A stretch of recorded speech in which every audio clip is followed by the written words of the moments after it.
I wanted to have a little bit of a different break, change, a little lower change. stress. Yeah. But it was really worse than anything I've imagined because like it was. You're purposeless. You're rudderless. Yeah, man. And then you feel yourself drift off into this worthlessness. Yes. You know, I could see it coming pretty quick, but I mean, but getting back on the ship, man, and like put in the hours Monday through Friday, heavy and hard. Like how hard can I go? Yeah. And then the weekend seems a lot more beautiful. All right, Mark, let's do a show. Mark, a second.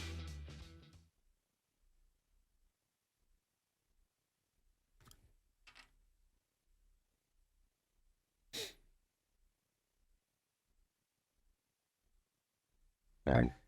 Editors, please keep this clip right here. This is important. We just witnessed Mark Zweig using his phone to type a long message, which is you were always like, it was amazing what you could do on that BlackBerry. I wish I had those back. Dude, you were so good at BlackBerries. You know what though?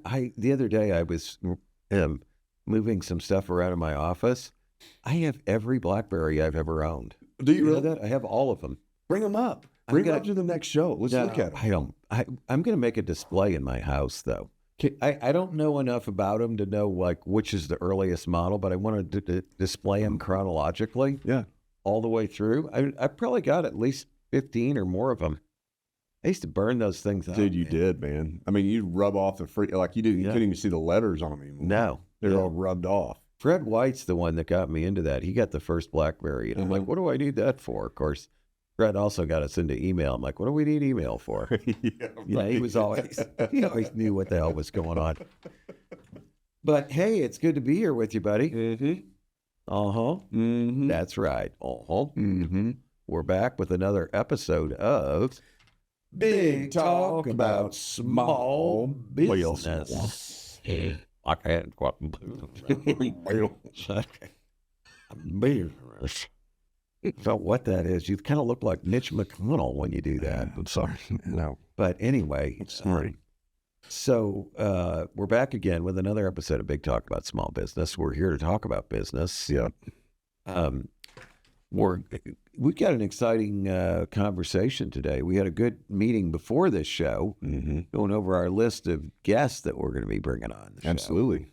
It was cool. Which is very exciting. Although I never get tired of talking to Eric, but it will be good to have some other people here we can harass. Yeah, for sure. Man, ask him hard questions. Yeah, make them feel uncomfortable. Yeah. Get the truth out of them. That's it, baby. Right? We need more truth.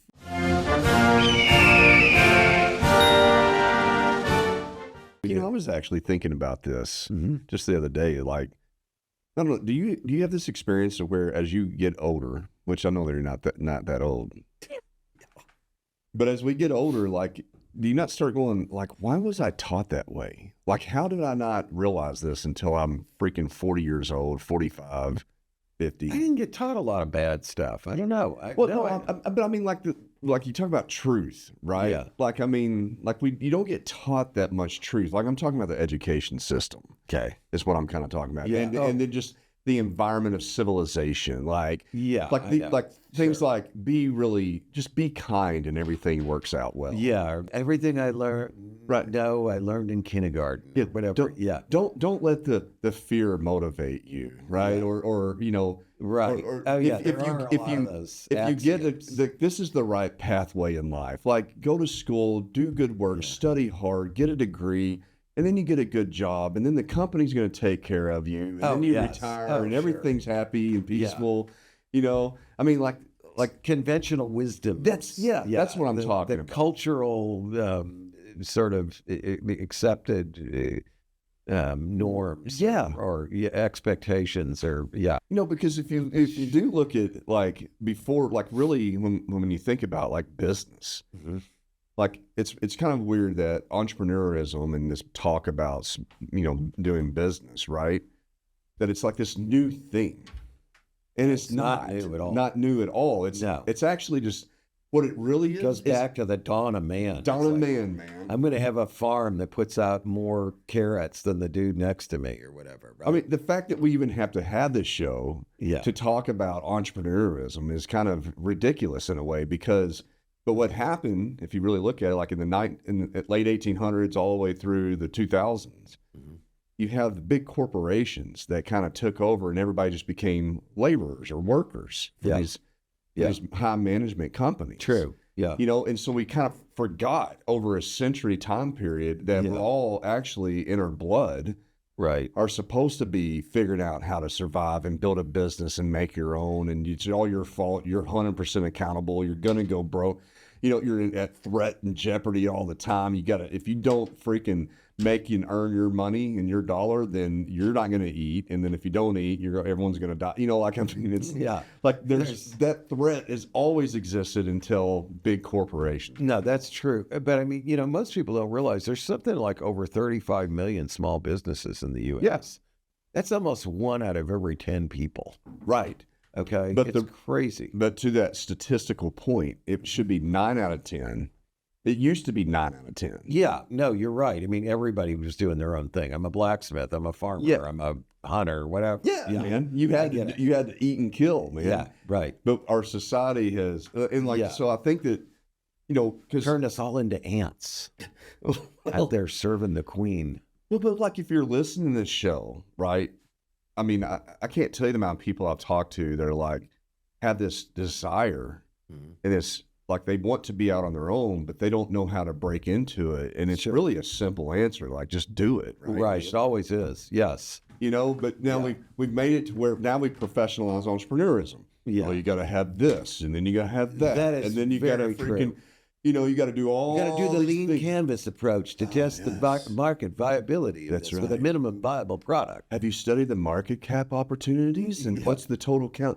You're like, I don't freaking know, man, but I can tell you right there, like there's an opportunity. I agree with you. I mean, it's like I tell my students all the time, not everything requires hypothesis testing and MVPs.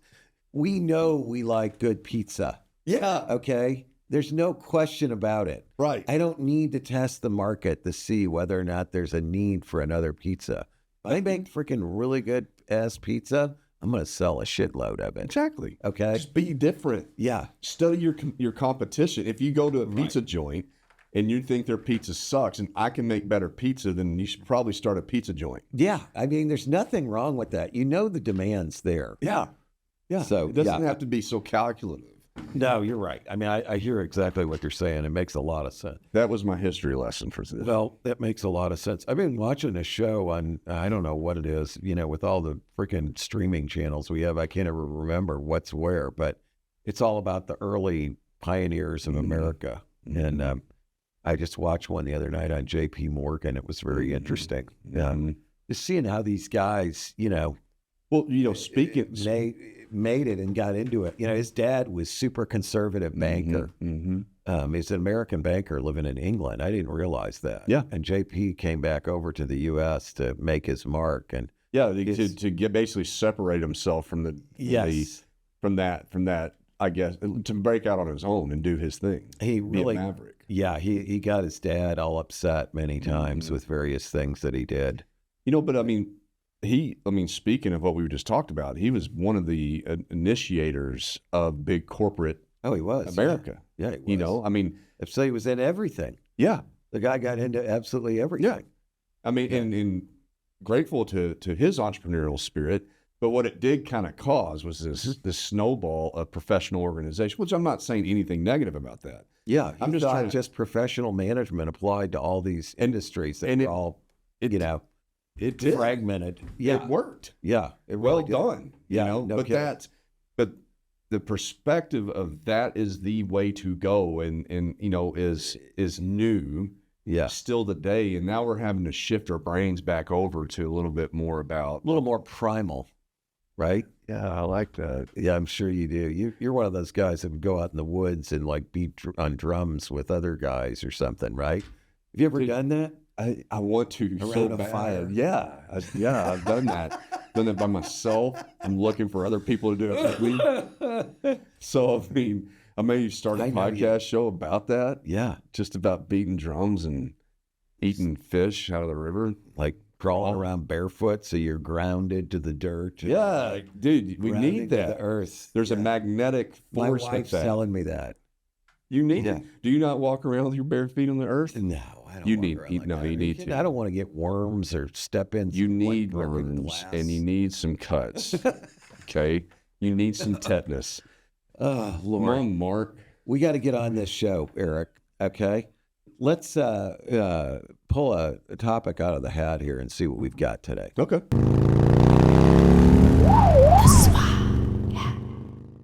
We're going to stay on path. Sounds good, man. Okay, Sam has organized us. She has. Oops, I'm trying to get one of these. Okay, let's see what this one says. It's like a fortune cookie. Work hard, play hard.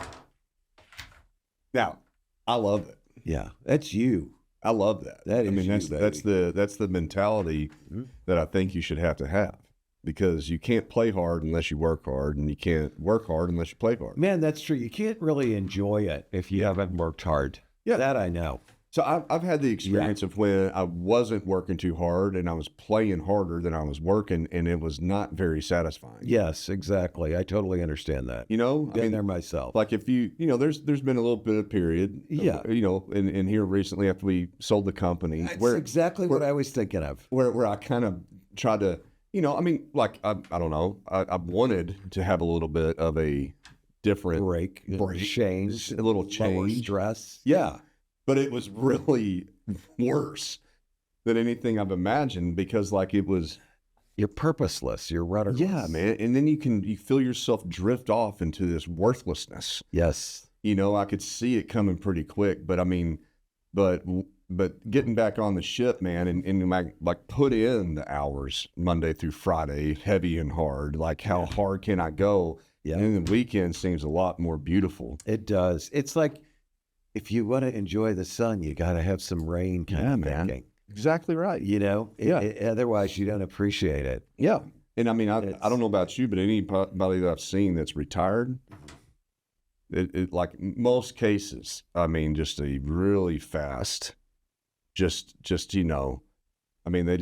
lose it pretty quick, man. Well, the couple times in my life where I had a big sale and I didn't really have to work for a while or whatever. Yeah. I like you said, I didn't last very long. I started immediately committing myself to one thing after another. Mm-hmm. Not all profitable, mind you, but nevertheless, things I was interested in or wanted to do. Yeah. It's just natural, I think, for some of us.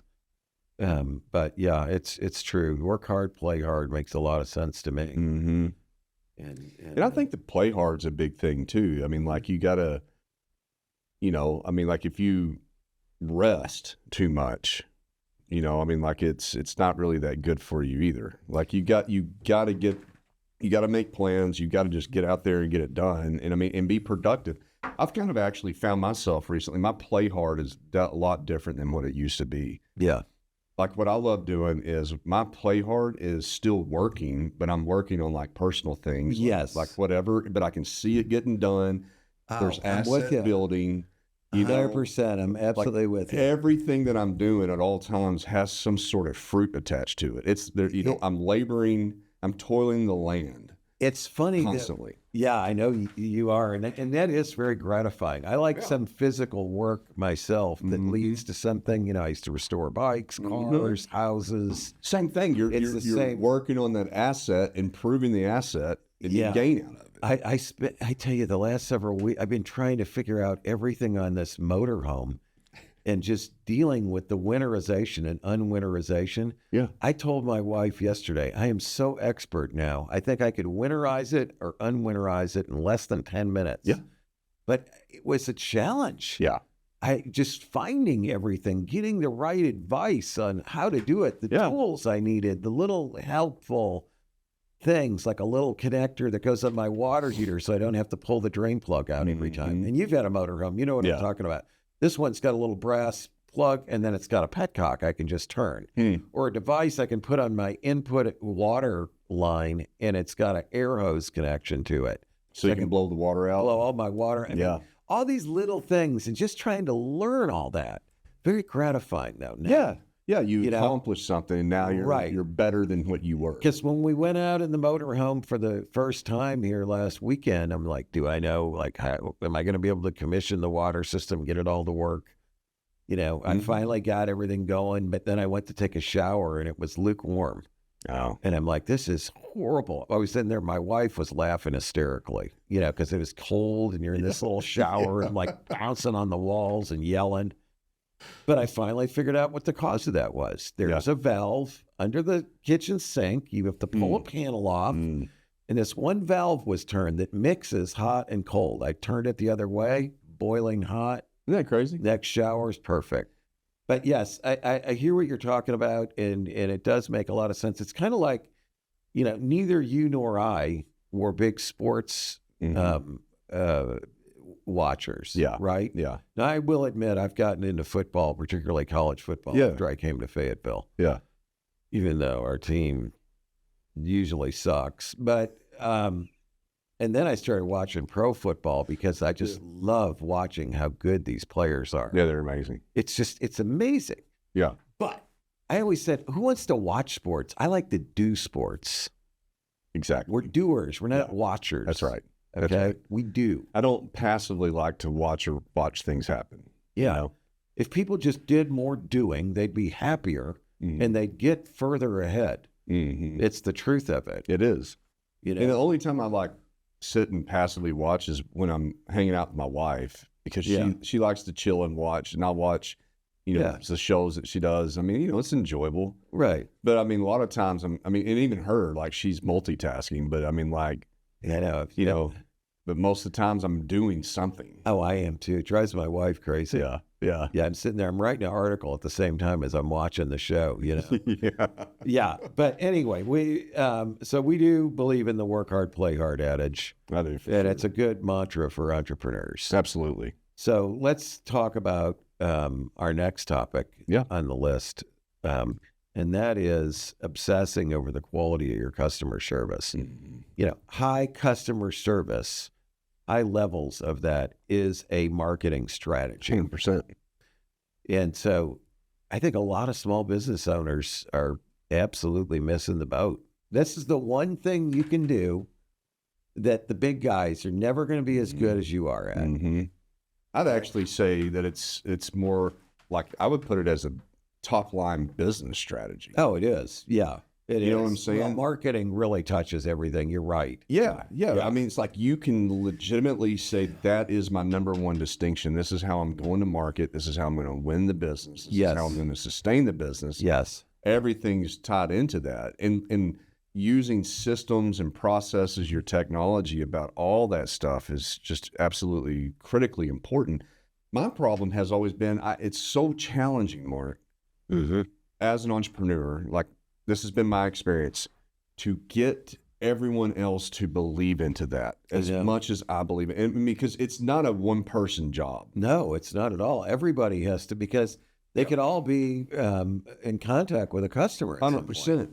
It's a cultural thing that it is a cultural thing. Yes. And there has to be, when we've talked about KPIs measurements, but how do you make sure that that's part of your goals? Like, I mean, you can't, you know, we have on ours, like, we call it, churn, reducing churn. Like, what's the measurements against that? Like, I know how many touch points you have with the clients. Yeah. You know, how do you watch any of the clients falling out? Because it's and it shouldn't be confused with which is, it's part of the calculation. But, you know, if you have your top funnel and you're bringing new business in, is the bottom of your funnel just as wide as your top? Because, you know, and the same amount of clients are falling out of the bottom. Yeah, that's a really bad scenario. Yeah, you want that churn to be as tight as possible, and you're always going to have some things that happen.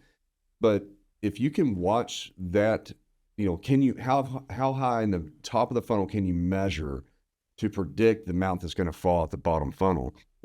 And you know, watching that is so important, but it hopefully leads the company into just being aware of, like, how important it is to have a tight bottom funnel, but that customer service, that success is what it's all about, all the way down the bottom. And then when they leak out, how do you follow up the ones that have leaked out too?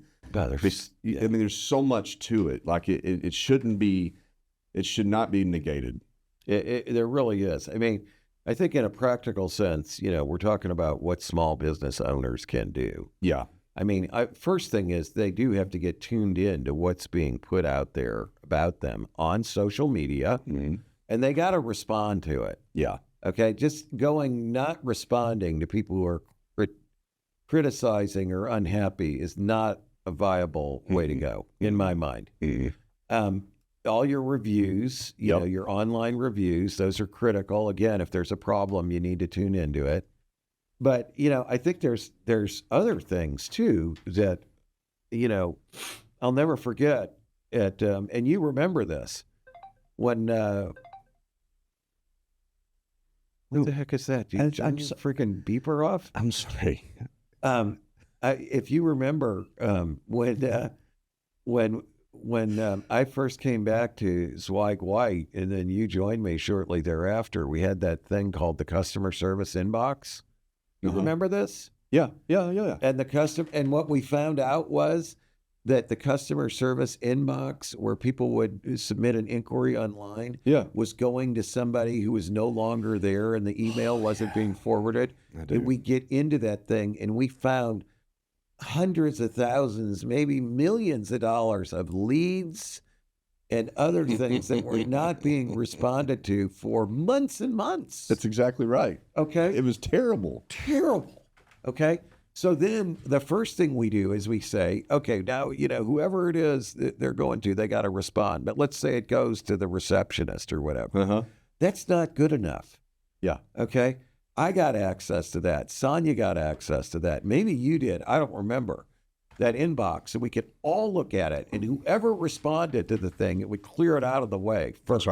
That's right. Of course, I became obsessed with that. And, what you hear over and over from clients or customers, whenever you're fast at responding, they always are like, wow, I really appreciate that. Thank you. Yeah. Thank you. I'm trying to spend money with you. Thank you for responding. Yeah. Isn't it amazing? But it's so funny, like how we bypass that. And then you try to robotize that. Yeah. That's a verb of trying to automate every process. That's not good either. No, it's terrible. I mean, like you basically, like, number one, the system can break at any moment and you don't have any idea that it's happening, and how's it handling it. And people don't want a freaking robot. There's nothing that makes me madder than hell than when I call a company and I got to go through a freaking robot to get to somebody. And I'm like, dude, seriously, as an insurance, I just found it. I'm paying $15,000 a year for auto insurance. Dude, I switched recently. I saved $4,000 plus. Geico? No, I went to Progressive. Yeah, Progressive. It was so much cheap for the exact same coverages, line by line, all the way down. Yeah, it's crazy. And you know what I heard, by the way? It's interesting you brought that up. I was talking to one of my former students. He's an insurance, independent insurance agent. He had nothing to do with me moving over to Progressive, by the way. But he said, insurance companies will just charge you more and more and more. The longer you're with them, the more you're overpaying, because they know you don't really want to switch. That's right. It's hard. Okay. But he goes, you could, in many cases, you can dump the insurance company, move to somebody else, come back 6 months later and save 40 to 60%. Isn't that crazy? The same insurance company. Shady, man. Because they don't care about you as an existing customer. No. I mean, isn't that terrible? It is terrible. It's business, but you gotta. But that's I don't agree with that business. No, I don't either. I mean, I used to see that with health insurance providers when I was buying health insurance for companies. They would bump you up, and it's such a nightmare. Your employees hate it. Yeah, you just had to change every couple of years, or you're going to get ripped off. Well, it's a good point. Customer support. Like, here's what I tell the team all the time at podcast videos. Our job is reduce the friction. All this stuff, right? Yeah, Reduce the friction. It so easy. Lower the freaking costs. And gosh dang it, as I lower the cost, I want to pass that on to our customers. Yes. I want to come back to you and say, man, it was this. Now, guess what? It's that. Because we have defined this process. We've made it into a machine. We're trying to do the same thing at Janus Motorcycles. Yeah. The exact same thing. Lower, baby. If we can cut our cost out and then pass that on to the consumer, we can expand our volume dramatically. Exactly. Okay? everybody's happier. That's but I think that belongs in their customer service. Yeah. You're providing a service to your customers. I mean, actually, as a Right. matter of fact, when we look at the word customer service, we bypass that as like it's just some sort of lingo.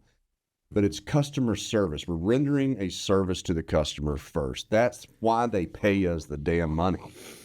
And if you can always think, like in my mind, when I think about starting a business, I'm like, what valuable service am I rendering that's going to give money back to me? It's not about how much money can I make and how rich. No, it's not at all. It's the money's a byproduct. It's a You've got to do the thing first. I agree. You see the service, it's the opportunity. Go render that, and then everything else will work out well. Take care of the customers. Like it should be the number one thing you're after. By the way, you're bringing up online reviews. Yeah. My proudest thing in this company, you can ask anybody here, like, what does Eric rant and rave about since day one? Google reviews. Yep. So I have been 5.0. Dude, check it out. 5.0, 41 reviews. Wow. All legit and authentic. And we've only been established in like 9 months or sure. It's not a long-term business. Yeah. But I mean, like, dude, that's something to be proud of. They come in, I'm like, who's responding? Respond to good reviews, not just the bad ones. Every time. I always be thankful and appreciative and show gratitude. This is, to me, the mark of our success and as a business. I'm like, this gives me confidence. Yeah. That people really good point. Spend the time, they come in here, and I mean, it's fantastic. And I mean, nothing makes me happier than whenever I see a reviewer come in. Yeah. And every bad experience that anybody ever has, and it's just inevitable at some point, your opportunity as the business owner is to turn that around and blow their freaking mind. Love it.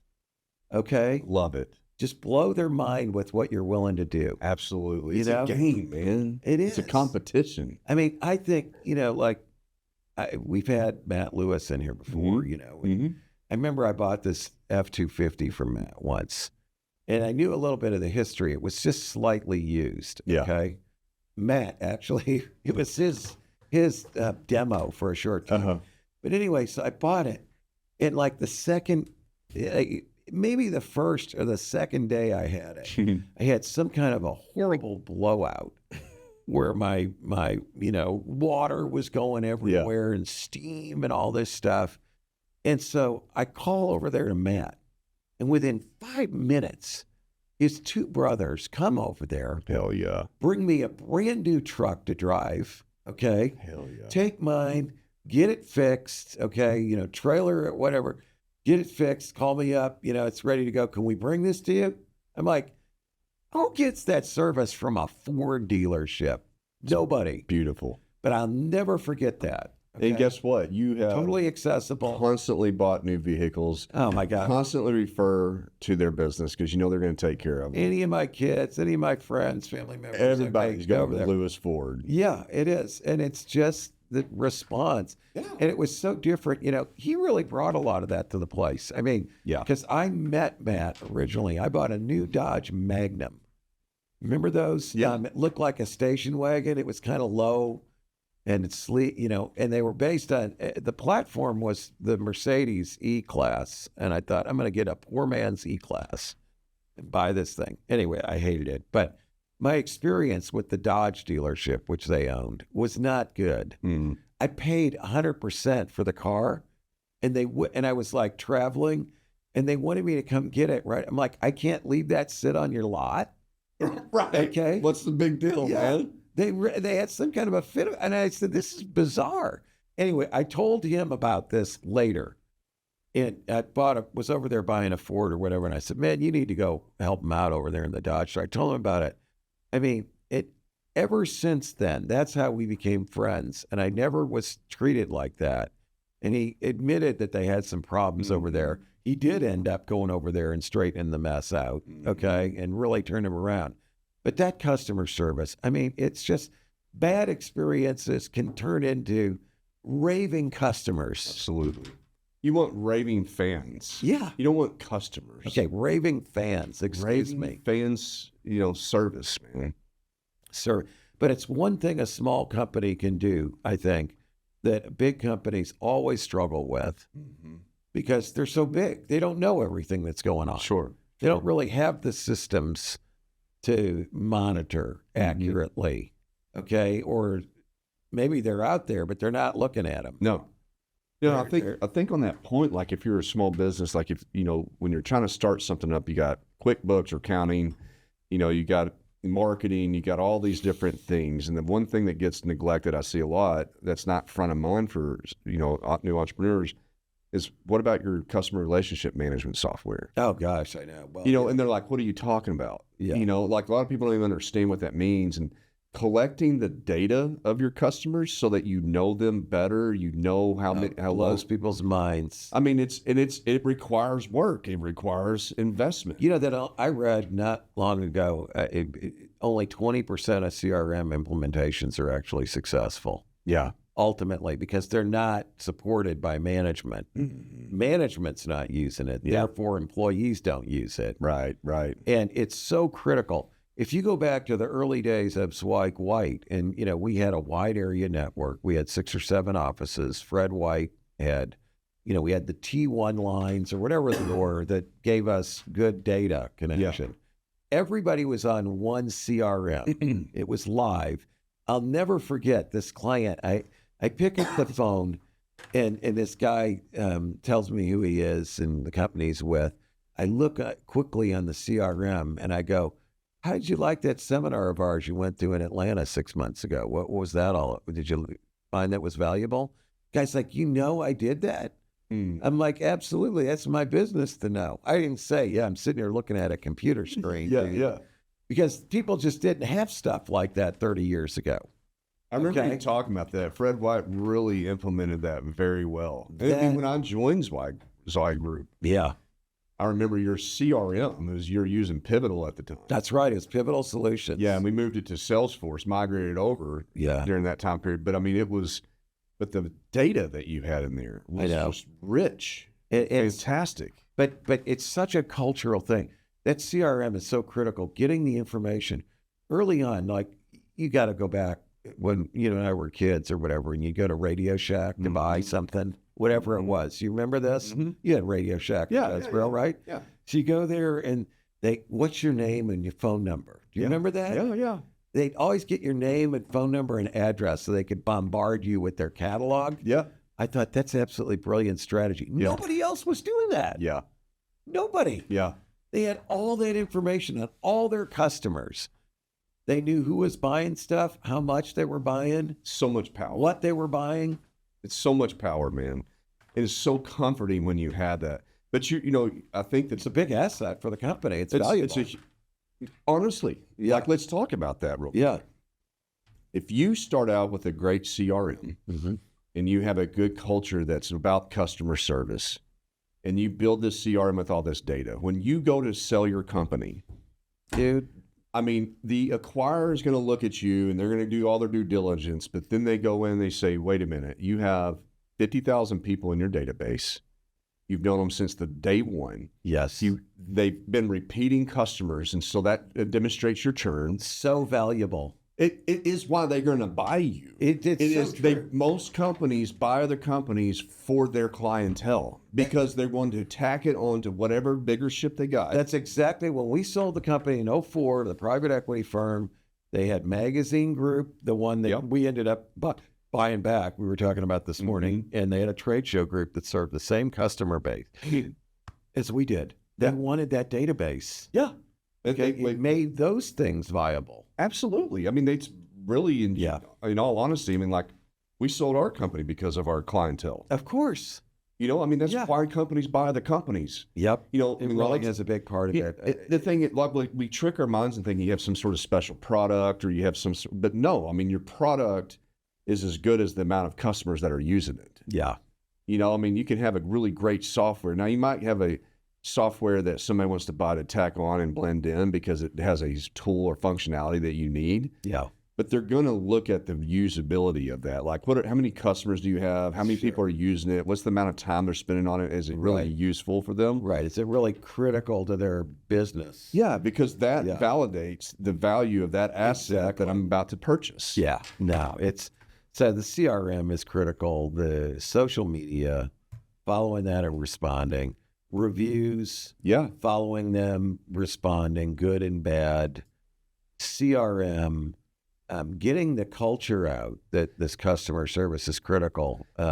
So can we talk about that a little bit? How what do you think how do you do that? Yeah, that's exactly what I was going to say is like the responsive, number one, as the founder, as the entrepreneur, as the small business owner, if you don't have a very strong vision and perspective of the value of customer service, you're not ever going to have it in the company. It's no one else's responsibility. It's just as important as like you have to know, be able to read the numbers and understand what's going on in the business. You have to know about marketing.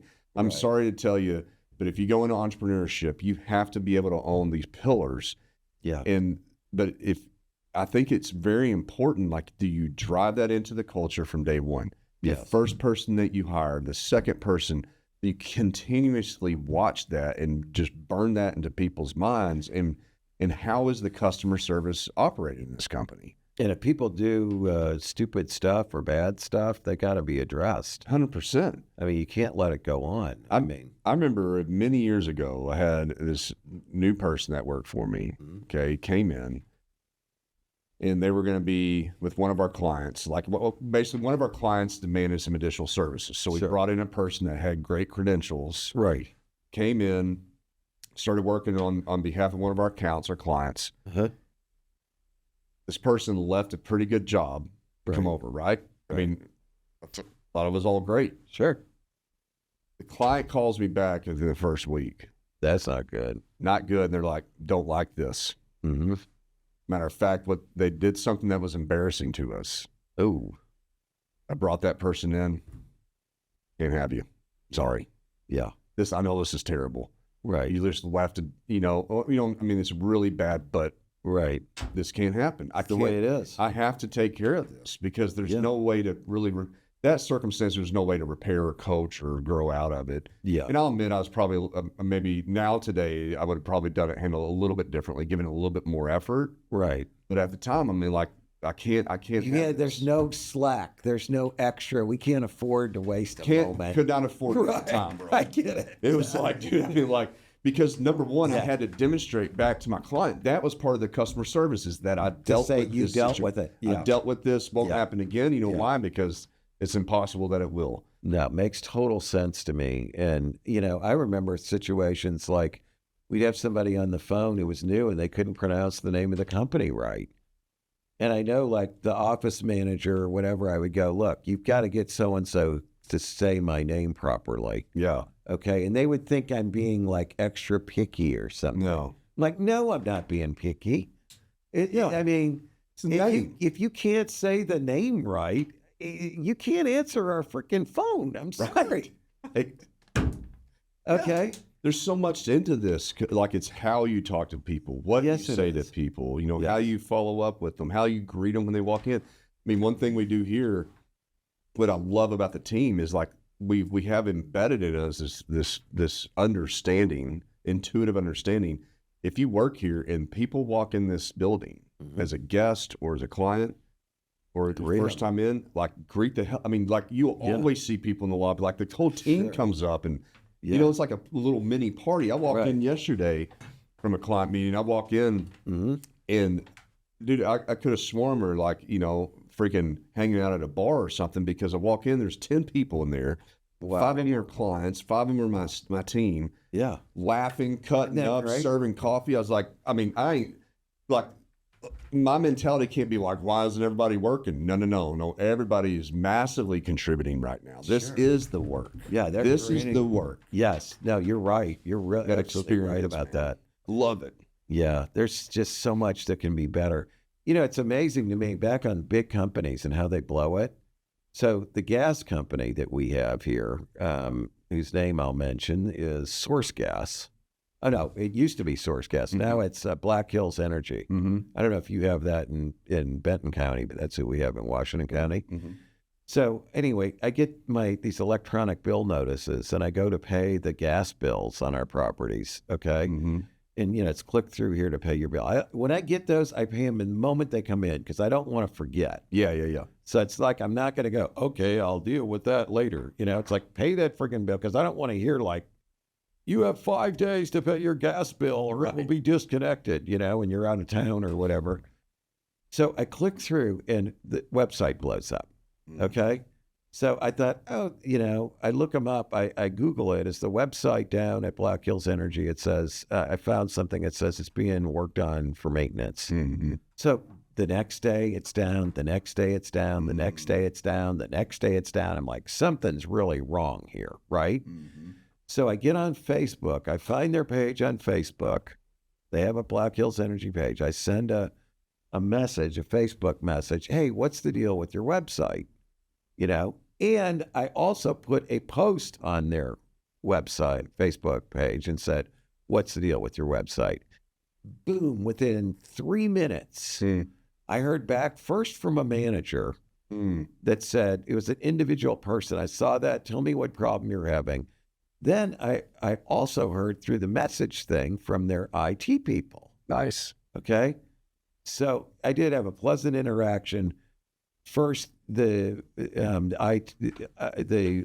IT people acted like there was nothing wrong. Eventually, I got them to admit that people with uncertain browsers, i.e. iPhones, are having problems. Everything else seems to work, but that's a problem. So then I passed that on to the other woman I was talking with who responded to the manager, responded to my post actually on Facebook and told her that was what was going on. And she sent me a link through Facebook message to their website that I could open, but I could open it in Facebook, but if I clicked through to the web and said open it as a web page, it blew up. My point in all this is that was last week. Mm-hmm. Okay. You know what? Still doesn't work. All right. Yeah. Now, can you believe that a company that big can't fix it's crazy. the fact that their website's not loading on iPhones? That's got to be the number damaging. one platform. Yeah. You think everybody's going to go to their freaking computer to pay that bill? No. Most people are going to pay it off their phone. Right. Okay. It's all stored in there. My checking account, everything else takes a couple buttons. It's great. Okay. But they still haven't fixed it. They got to raise that up to the top priority of that company right now. I know. I mean, it's kind of the point, right? Like, yeah. And one of the biggest reasons you stay so attuned to the customer service is because it lets you know what the highest priorities are within the company that need to be fixed with your product and service. Hey, it just worked. So in all fairness, did not work last night, but today it works. Now it's working. So congratulations, Black Well Hills. done. So I got a quick story on customer service that happened to me last week. Okay. So we have our house that has this bathtub with one of these faucets that come up from the floor and pours into the bath. It's like a standalone bathtub. Whatever you call it. Yeah, freestanding. Freestanding. Thank you. Yeah. Yeah, I've done a lot of those. So I've gone through a lot of soaking tub. Yeah. Yes. Yeah. But I one of the flange or gasket busted in the pipe, and it's like a 15-year-old system.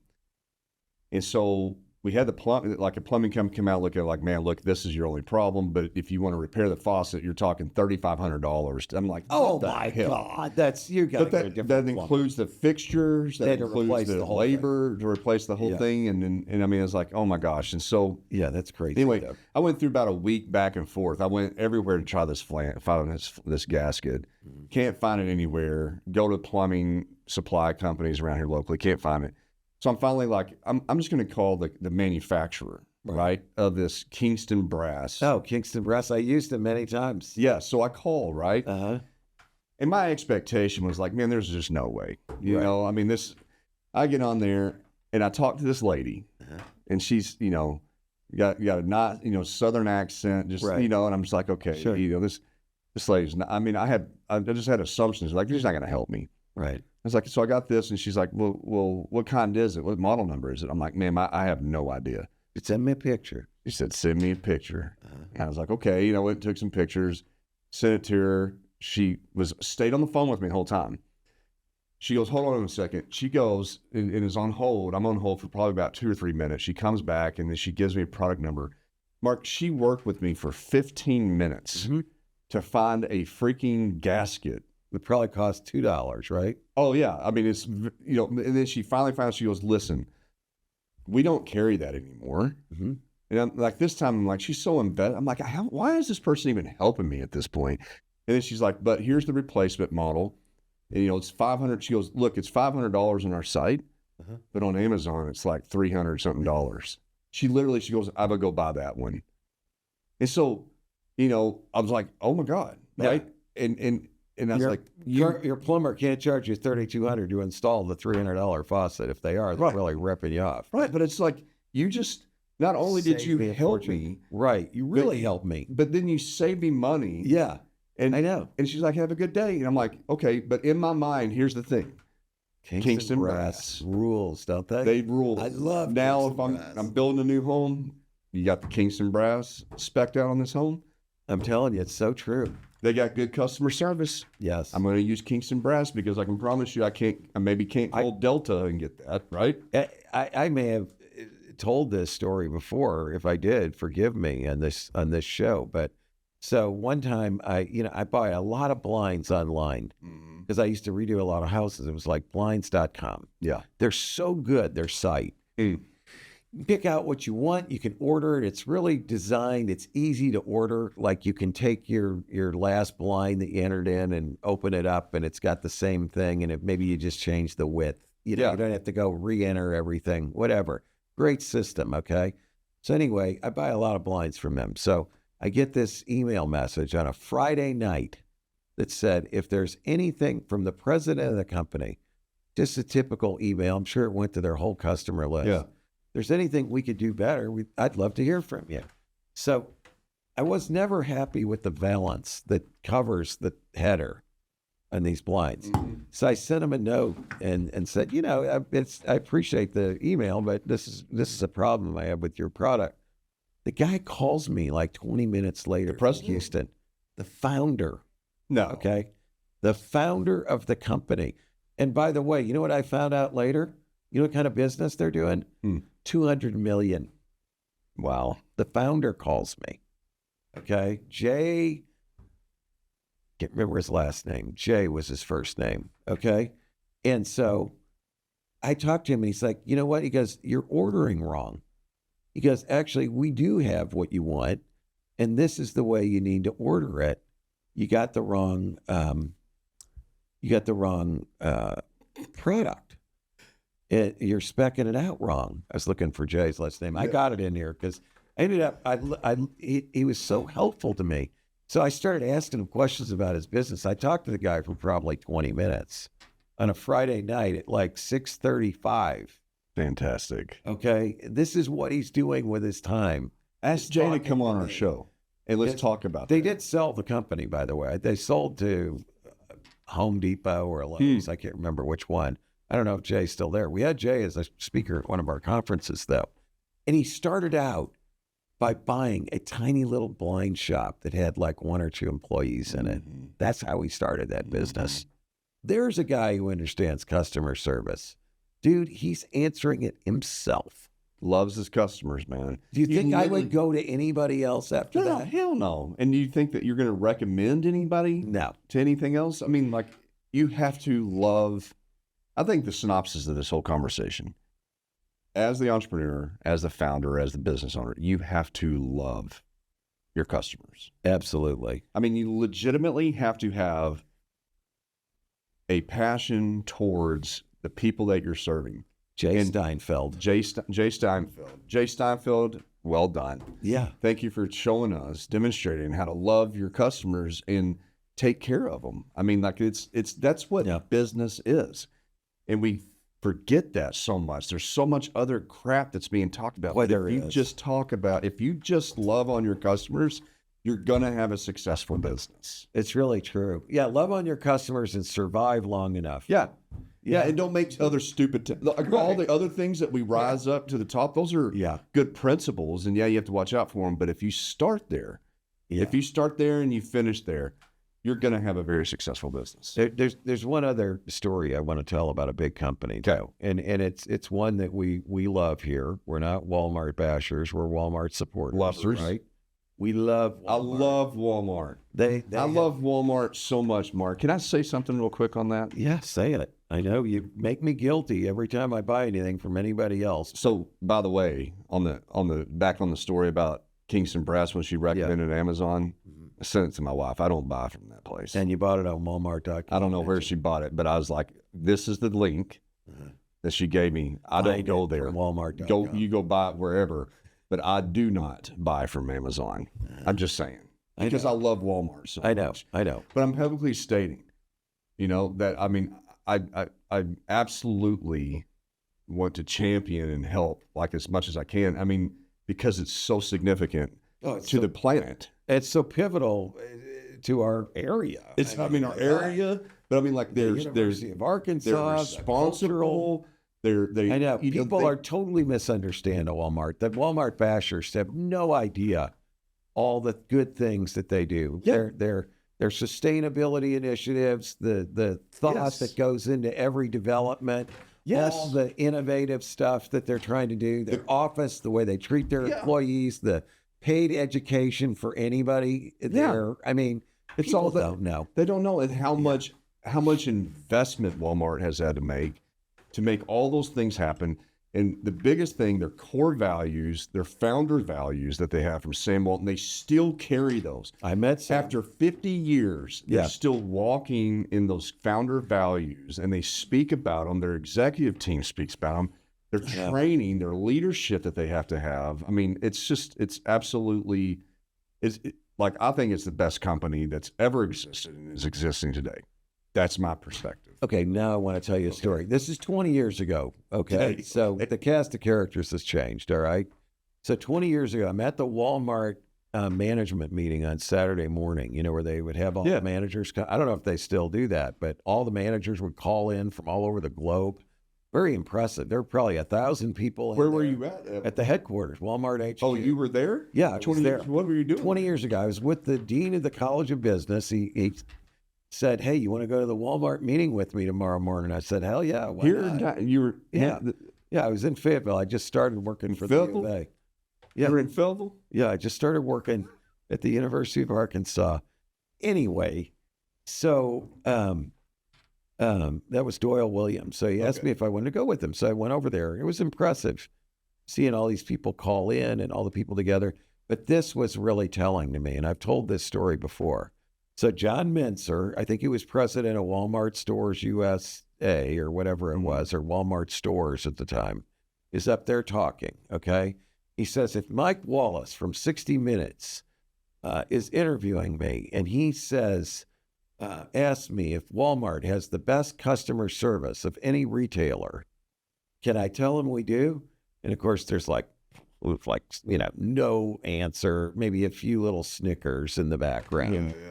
Okay, because they knew they did not have it, right? Yeah. So he goes, okay, well, if we don't have it, can I say we don't have it now, but like by November we'll have it? Again, a few more, dead silence, a few little snickers. Yeah. He goes, okay, well, if I can't say that, he goes, why can't I say that? He goes, don't our checkers ask everybody who comes through, did you find everything you wanted today? And this guy raises his hand. Mr. Menzer, sir, we've done a study, and we found that our checkers ask that only 37% of the time.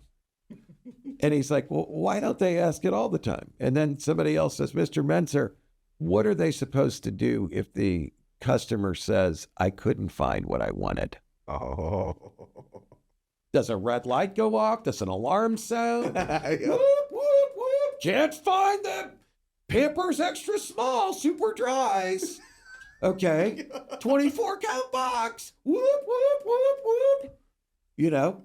Do they get on the phone? Is there like a red phone they can bring me the Pampers 24 count Extra Small Super Absorbents?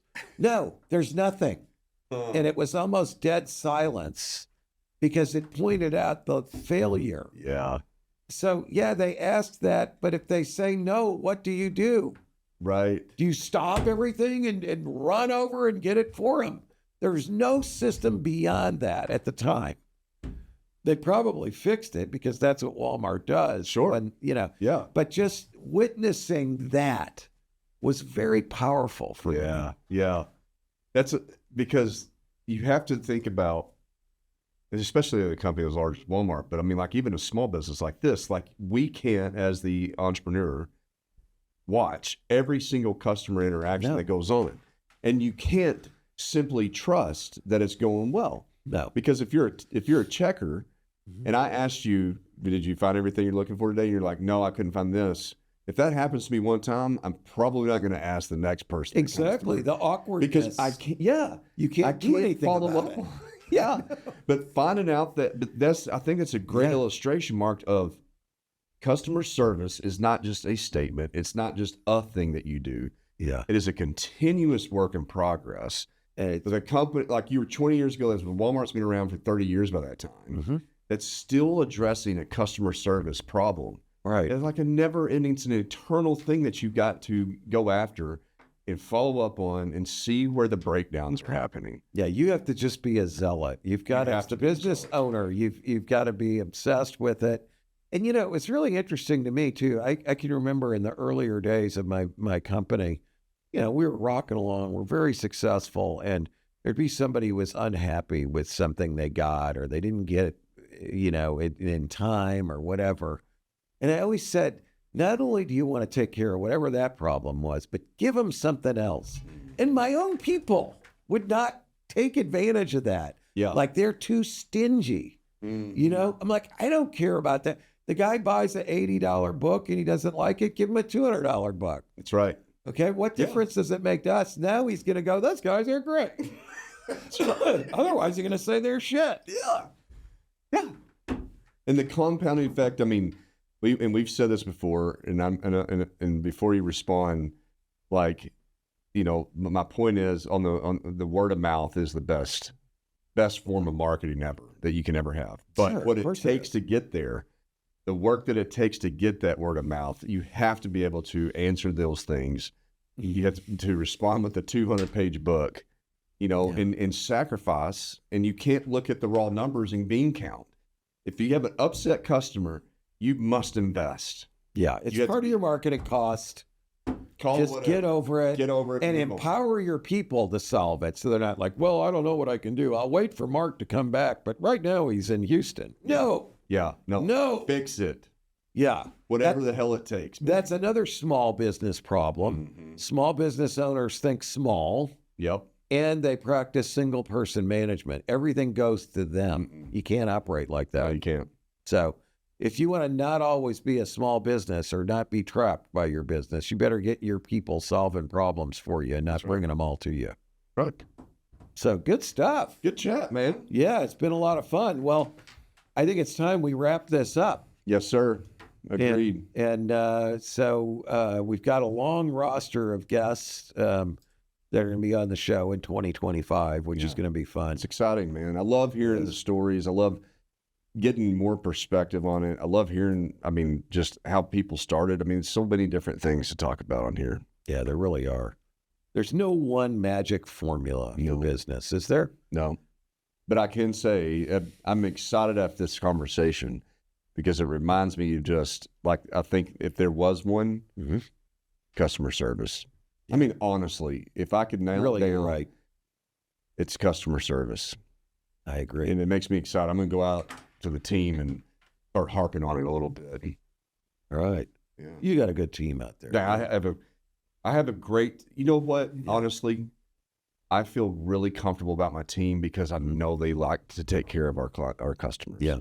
Like I know that if there is a problem that they're going to do anything that they possibly can.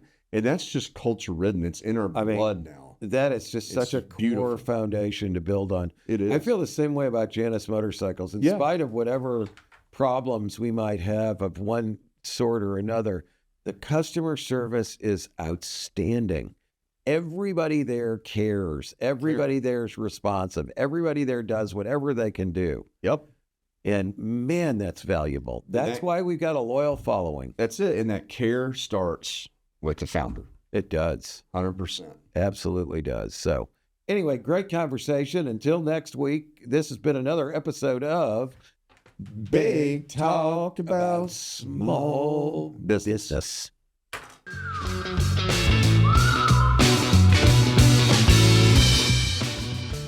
Thanks for tuning into this episode of Big Talk About Small Business. If you have any questions or ideas for upcoming shows, be sure to head over to our website, www.bigtalkaboutsmallbusiness.com, and click on the Ask the Host button for the chance to have your questions answered on the show.